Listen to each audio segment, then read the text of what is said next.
Friends, आज की कहानी है सोत की बेटी भाग 4। पिछले भाग में आपने पढ़ा राधिका अपनी दोस्त ज्योति के घर गई। दोनों आगे की पढ़ाई के बारे में बात कर रही थी। ज्योति का तो पक्का था कि वो दूसरे शहर के हॉस्टल में रहकर पढ़ेगी। उसके माँ बाप पैसे वाले थे, वो ये खर्च उठा सकते थे। ज्योति ने उसे अपना फ़ोन दिखाया। वो राधिका को चलाकर दिखा रही थी। अचानक राधिका को कृष्णा के दिए फ़ोन नंबर की याद आई। अब आगे उसे वो नंबर याद था। उसने ज्योति से पूछकर कृष्णा को फ़ोन किया। कृष्णा क्लास में था, उसने फ़ोन नहीं उठाया। उसे अनजान नंबर देखकर राधिका की याद आई। वो बहाने से क्लास से बाहर आया और उसने वो नंबर मिलाया। ज्योति ने नंबर देखकर राधिका को दे दिया। राधिका ने फ़ोन उठाया। हेलो, कौन बोल रहा है? कृष्णा की आवाज़ इतने दिन बाद सुनकर राधिका चुप हो गई। जब कृष्णा ने दोबारा पूछा कि कौन है, तब राधिका बोली, हेलो, मैं बोल रही हूँ राधिका। राधिका हिचकिचाते हुए बोली, हेलो राधिका, क्या हाल है, कैसी हो? एग्ज़ाम अच्छे हो गए क्या? हाँ जी, मैं ठीक हूँ, एग्ज़ाम भी अच्छे हो गए। आप कैसे हैं?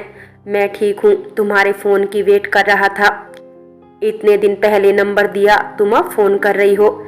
शायद तुम्हारे जीवन में मेरी कोई जगह ही नहीं है। नहीं नहीं, ऐसा क्यों कह रहे हैं आप? आपके बिना तो मैं एक क्लास पढ़ ही न पाती। अगर मैं कॉपी हूँ तो आप मेरे लिए पेन हो। जो आप मुझ पर लिख दोगे वही रह जाएगा। आपके लिखे शब्दों से मेरी वैल्यू है। बाप रे, कितनी बड़ी बड़ी बातें करने लगी हो तुम। लगता है मेरी राधिका बड़ी हो गई। ये नंबर किसका है? ज्योति का है। कृष्णा जी, मुझे आगे का समझ नहीं आ रहा, क्या करूं? मेरी माँ मुझे आगे पढ़ाने के लिए पैसे नहीं देगी, तो मैं क्या करूं? तुम चिंता मत करो, सब मुझ पर छोड़ दो, मैं अपने आप देख लूँगा। तुम बस रिजल्ट का वेट करो। खुश रहा करो। आप भी। आप कब आओगे? तुमने इस तरह पूछा ही नहीं था, वरना कब कहा जाता। अब तो तुम्हारे रिजल्ट वाले दिन ही आऊँगा। अच्छा ठीक है, नमस्ते। राधिका ने फ़ोन काट दिया। राधिका कृष्णा की बातें सोचने लगी। वो आज ऐसे क्यों बात कर रहा था? ज्योति ने उसे देखा तो पूछा, क्या हुआ, कुछ गलत कह दिया क्या कृष्णा भैया ने? नहीं, वो बात नहीं है। वो कुछ अजीब सी बातें कह रहे थे। जैसे एक बात में कहते, बड़ी हो गई मेरी राधिका। और जब मैंने कहा कि आप कब आओगे, तो कहते हैं, तूने इस तरह पहले पूछा होता तो कब कहा जाता। इसका क्या मतलब है? वो ऐसे बात नहीं करते कभी भी। सच्ची, लगता है वो तुझे पसंद करते हैं। यूं ही फालतू बकवास मत कर। जहाँ वो पढ़ते हैं ना, वहाँ एक से एक लड़कियाँ होगी। उन्हें छोड़कर वो मुझ जैसी को क्यों पसंद करेंगे? हाँ, ये तो है। अच्छा, मैं चलती हूँ, माँ के आने का समय हो गया है। वो घर आ गई। माँ के आने में अभी वक्त था। वो कपड़े सिलने लगी। उसके पास कपड़ों के छोटे बड़े कई टुकड़े बचे पड़े थे। उसने उनसे बच्चों के लिए फ्रॉक बनाती, बहुत प्यारी बनी थी। उसने वो रख दी। इतने में माँ आ गई थी। उसने माँ को चाय दी। माँ ने पूछा, टीना कहाँ है? वो अभी नहीं आई। राधिका अपने कमरे में फिर आ गई। अब उसके पास बहुत वक्त था। उसने ऐसे ही टुकड़ों से कई डिज़ाइनर फ्रॉक बनाई। अगले दिन वो कपड़ों की दुकान में वो फ्रॉक बेचने गई। दुकानदार ने वो रख ली। कहता, अगर बिक गई तो पैसे दे दूंगा। 2 दिन बाद दुकानदार उनके घर आया।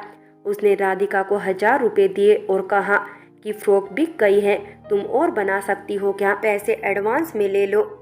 तब उसने 5000 रुपये राधिका को दिए और 50 फ्रॉक का ऑर्डर दे गया। राधिका खुश थी। इतने पैसे एक साथ उसने पहली बार देखे थे। वो इन पैसों से कपड़ा लाई। वो दिन में 5-6 फ्रॉक बना देती। उसने माँ को 500 रुपये दे दिए और 500 रुपये खुद रख लिए। माँ इतने में ही खुश हो गई। राधिका ने बहुत पैसे इकट्ठे कर लिए थे। उसके पास करीब 15,000 रुपये हो गए थे। वो उन पैसों को कृष्णा के घर स्टोर रूम में छुपा कर रखती थी। उस दिन के पैसे जब वो रख रही थी तो पीछे से आवाज़ आई, ये क्या छुपा रही हो? राधिका बुरी तरह से डर गई। वो पीछे मुड़ी तो कृष्णा खड़ा था। वो उससे लिपट गई। उसे पता नहीं क्यों लिपटी थी। शायद वो डर गई थी या फिर उसने कृष्णा को बहुत दिनों बाद देखा था, इसलिए वो लिपटी थी। उसे खुद पता नहीं था। कृष्णा भी हैरान था। उसने धीरे से उसकी पीठ थपथपाई और कहा, मैं हूँ पगली, तू ऐसे क्यों डर गई? तब राधिका को एहसास हुआ और कृष्णा से अलग हुई और बोली, सॉरी, मैं माँ से चोरी से पैसे बचा कर रख रही थी। मुझे लगा कि माँ आ गई, इसीलिए डर गई। फिर खुद को संभाल कर बोली, आप कब आए? इस बार बहुत दिन बाद आए हो। हाँ, पढ़ाई बढ़ गई है, अब आना मुश्किल होता है। तुम्हारा रिजल्ट आना है ना कल, इसलिए आया हूँ। और मैंने तय किया है कि तुम उस शहर के स्कूल में एडमिशन करा लेना जहाँ ज्योति लेगी। लेकिन माँ नहीं मानेगी, उसका इलाज है मेरे पास में। पहले रिजल्ट आने दो। अगले दिन राधिका का रिजल्ट आ जाता है। वो पूरी स्टेट में फर्स्ट आई थी। न्यूज़पेपर में इसकी तस्वीर छपी थी। कृष्णा जल्दी उठकर सबसे पहले न्यूज़पेपर देखता है। उसे रिजल्ट वाला पेज खोलने की ज़रूरत ही नहीं पड़ी। फ्रंट पेज पर राधिका की तस्वीर छपी थी। वो बहुत खुश हो जाता है। वो स्कूल के टीचरों को बुलाता है कि सब मिलकर राधिका के घर चलो। सब राधिका के घर जाते हैं। राधिका घर में पोछा लगा रही थी। सारे टीचर और कृष्णा को देखकर हैरान हो जाती है। सभी उसे बधाई देते हैं और उसे बताते हैं कि वो पूरी स्टेट में फर्स्ट आई है। कृष्णा सबको मिठाई खिलाता है। राधिका उसके पास जाकर पूछती है, मैं जिले में तो फर्स्ट आ गई। कृष्णा उसे स्टेट और जिले का फ़र्क समझाता है। तब उसे पता चलता है। वो भी खुश होती है। उसकी माँ और टीना भी बाहर आ जाते हैं। सारे टीचर उसकी माँ की तारीफ करते हुए कहते हैं, अगर आप ना होती तो राधिका पढ़ नहीं पाती। अगर आज राधिका इतने नंबर ले पाई है तो वो आपकी मेहनत, त्याग और प्यार की बदौलत है। कोई अपनी सगी बेटी के लिए इतना नहीं करता जितना आपने सौतेली बेटी के लिए किया है। माँ अपनी तारीफ सुनकर बोली, मैंने कुछ अलग नहीं किया, हर माँ यही करती है। मैं तो यही चाहती हूँ ये ऐसे ही पढ़ती रहे। कृष्णा ने अपने पापा की मदद से पत्रकार भी बुला लिया था। उसने राधिका, उसकी माँ और टीचर सब का इंटरव्यू लिया। पत्रकार ने उसकी माँ से पूछा कि राधिका आगे कौन से स्कूल में पढ़ेगी, तो वो बोली, जहाँ इसका दिल करेगा पढ़ लेगी। मैंने तो पैसे देने हैं, सो दे दूंगी। कृष्णा ने राधिका को इशारा किया।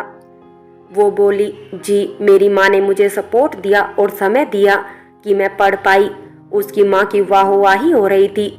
शाम को राधिका कृष्णा के घर आई। आंटी का शुक्रिया करने वो बोली, इसमें शुक्रिया की क्या बात है, तुम मेरे केशव और कृष्णा जैसी ही हो। तुमने गांव का नाम रोशन किया है, हमें नाज है तुम पर। हमारा कृष्णा तो सिर्फ जिले में फर्स्ट आया था, तुम पूरी स्टेट में फर्स्ट आई हो। आगे भी ऐसे ही पढ़ना। कृष्णा बहुत खुश था। राधिका से भी ज्यादा खुशी उसे हो रही थी, क्योंकि अब राधिका उसके ही शहर में पढ़ेगी। वो उसे आराम से मिल पाएगा। टीना ने माँ को बताया, आप उसके लिए खुश हो ही जा रही हैं, आपको मेरी चिंता ही नहीं। मैं दूसरी बार 10वीं में फेल हो गई। टीना ने रोते हुए कहा। माँ ने सर पीटते हुए कहा, अरे तू पढ़ती क्यों नहीं? माँ, मैंने सोच लिया है, अब मैं ब्यूटी पार्लर का काम सीखूंगी, फिर पार्लर खोलूंगी। ये पढ़ाई मेरे बस की नहीं है। ठीक है, तुझे जो करना है कर, पैसे अलमारी से ले लेना, माँ बोली। अलग अलग स्कूलों से प्रिंसिपल राधिका को अपने स्कूल में लगवाने के लिए उसके घर आकर उससे मिन्नतें करते, पर राधिका ने उसी स्कूल में एडमिशन लिया जहां ज्योति ने लिया और जहां कृष्णा कह रहा था। उसकी माँ को अब कोई शिकायत नहीं थी। उसे कोई पैसा नहीं लगाना पड़ रहा था, क्योंकि स्कूल वालों ने राधिका के 2 सालों की फ्री पढ़ाई का वादा दिया था, साथ में हॉस्टल भी फ्री था। बस उसकी माँ को घर के कामों की चिंता थी। उसके लिए कृष्णा ने अपने घर की कामवाली को वहां काम पर लगा दिया। इस तरह राधिका का आगे बढ़ने का सपना आगे बढ़ा। कृष्णा वापस अपने कॉलेज चला गया था। राधिका के भी स्कूल खुलने वाले थे। ज्योति के पापा ज्योति को स्कूल छोड़ने गाड़ी से जा रहे थे, तो राधिका भी उनके साथ ही चल दी। राधिका ने अपना सारा सामान रखा। उसने सिलाई मशीन भी साथ ले ली। ज्योति की माँ ज्योति को भेजकर रो रही थी, पर राधिका को भेजकर उसकी माँ और टीना खुश थे। राधिका आने से पहले कृष्णा के घर उसकी माँ से मिलने गई। खुशबू वहाँ नहीं थी, वो अपने घर चली गई थी। सो वो आंटी से मिली। आंटी जी, आपने मेरे लिए जो भी किया उसके लिए थैंक यू। ये कैसी बातें कर रही हो बेटी, तुम मेरी बेटी नहीं हो क्या? कोई अपनी माँ को थैंक्स नहीं कहता। वो तुमने जो सामान स्टोर रूम में रखा है वो वही रहेगा, वो कमरा तुम्हारा है, तुम जब मर्जी आ जा सकती हो। कहकर उन्होंने उसे गले लगाकर प्यार किया और उसे 1000 रुपए दिए। राधिका ले नहीं रही थी, पर उन्होंने कहा कि उनका प्यार है, तो उसने ले लिए। कुछ दिन बाद राधिका और ज्योति अपने गर्ल्स हॉस्टल में सेट हो गए थे। उनके कमरे में 2 सिंगल बेड थे, एक टेबल और 2 कुर्सियां थी।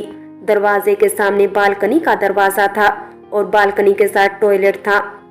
कमरा 2 बच्चों के लिए ही था।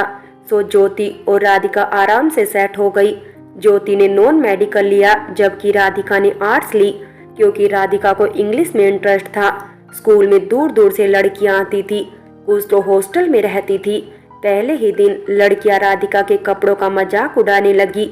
वो क्लास में गई तो सब हंसने लगी और गवार कहकर चिढ़ाने लगी। कोई भी लड़की उसके पास बैठना नहीं चाहती थी। लड़कों का तो कहना ही क्या, वो अकेले ही बैठी रही। क्लास टीचर के साथ क्लास में प्रिंसिपल सर भी आए। उन्होंने कहा, हमारे स्कूल और आपकी क्लास का सौभाग्य है कि स्टेट की टॉपर हमारे स्कूल और तुम्हारी क्लास में पढ़ने आई है। राधिका, यहाँ आओ बेटा। राधिका उठकर उनके पास गई। सब हैरान हो गए। प्रिंसिपल सर आगे बोले, तुम सब भी इससे कुछ सीखो और इसकी तरह पढ़ो। तुम इन बच्चों को कुछ कहो बेटा। उन्होंने राधिका से कहा। सब ने तालियां बजाई। राधिका बोली, किसी को भी कभी उसके कपड़ों से जज ना करो। मैं छोटे गांव से आई हूँ, आप सबका साथ चाहती हूँ। उसके बाद हर लड़की उसके साथ बैठने को तैयार थी, पर उसने किसी को नहीं बिठाया। क्लास में पढ़ाई शुरू हुई तो एक लड़का अंदर आया। वो अमीर घर का बिगड़ा हुआ लड़का था, देव। क्लास में अब सिर्फ राधिका का ही बेंच खाली था। बाकी सब में दो दो बच्चे बैठे थे। सो सर ने उसे राधिका के साथ बिठा दिया। सर पढ़ा रहे थे और वो सो रहा था। ये इसी स्कूल का पुराना स्टूडेंट था। सब जानते थे कि ये स्कूल इसके पापा के डोनेशन से चलता है, इसलिए से कोई कुछ नहीं कहता था। 10वीं में भी ये मुश्किल से ही पास हुआ था। राधिका को किसी से कुछ फर्क नहीं पड़ता था। वो चुपचाप अपना पढ़ती रही। सर के जाने के बाद देव उठा और राधिका से बोला, सुनो, मैंने सुना है कि तुम टॉपर हो। अब से तुम मेरे भी नोट्स बनाओगी। राधिका बोली, मैं नहीं बना कर दूंगी। अगर तुम्हें पढ़ना है तो खुद ही नोट्स बनाओ। तुम्हें पढ़ना नहीं है तो यहाँ करने क्या आए हो? सो तो तुम अपने घर पर भी सकते हो।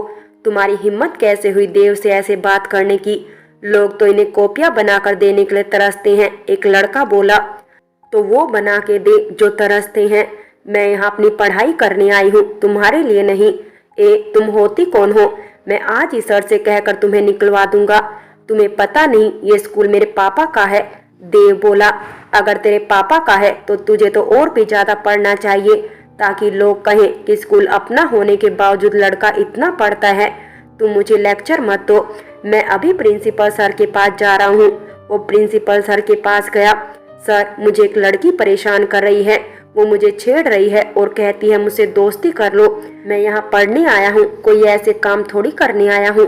अब यहाँ या तो वो रहेगी या मैं। उस लड़की को यहाँ बुला कर लाओ। प्रिंसिपल सर ने पीएन को उसे बुलाने के लिए भेजा। फ्रेंड्स, बाकी की कहानी अगले भाग में देखें। और अगर कहानी अच्छी लगी हो तो लाइक करें, शेयर करें और प्यार भरी कहानी चैनल को सब्सक्राइब करें।